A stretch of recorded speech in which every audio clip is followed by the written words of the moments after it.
Well, here's the first question I'm going to ask Roy on this Easter weekend. We're hearing reports in China, we're hearing reports that the CCP, the current regime of Xi, is restricting the free flow of U.S. company workers to go home when they want. That's been reports that we found. The reason is that they don't want their companies to go because they still have people here. When they have basically a veiled threat of, if you divest from us, we will take your company and your employees can't get home. Then this weekend, you got all these business leaders going to China to meet with the guy. Can you explain this to me? Why are you going to spend more money and invest in China when they have told you, if you try to divest from us, we will simply confiscate your company and your people can't go home because, we control everything.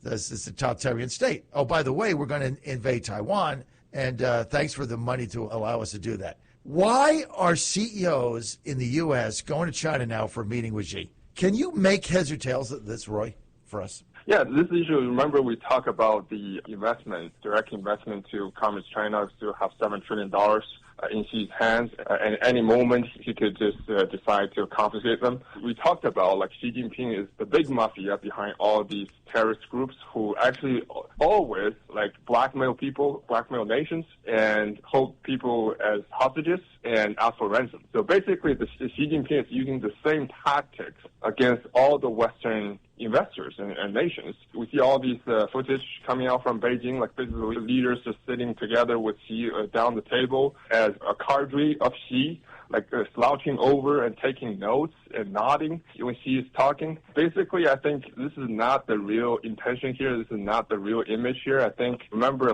last year when Xi came over, he also put out an image that he's meeting with all these business leaders.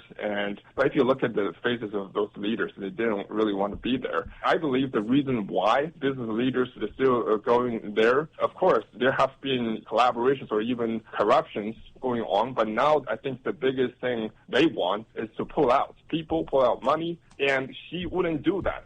We've been warning for a long time that when the United States decide to really divest with China and decouple, right now the real risk, the systematic risk, is that Xi would blackmail all the nations with this. Remember, like I said, there's still $7 trillion direct investment from the United States to China, and there's still $28 trillion indirect investment in China. So this could be a huge risk. So I would say, if from outside, we see these nice pictures and nice photos, but from the inside, I think the CCP is corrupt and it's a transnational terrorist group. It's a criminal organization. So we need to really accelerate the process before it's too late.